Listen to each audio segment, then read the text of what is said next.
मंत्रालय में अहमदिया समुदाय से निवेदन प्राप्त हुआ कि उन्हें एक राज्य के वक्फ बोर्ड ने काफिर घोषित कर दिया है।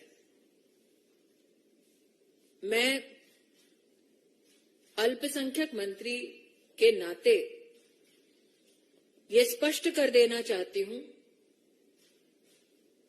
देश का कोई भी कानून वक्फ बोर्ड को ये इजाजत नहीं देता कि वो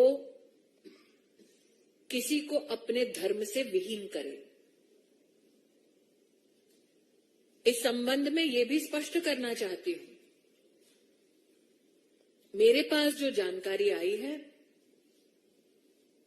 उसमें ये ज्ञात हुआ है कि किसी एक नॉन स्टेट एक्टर एक संगठन के फतवा को सरकारी ऑर्डर में तब्दील किया गया है। ये भी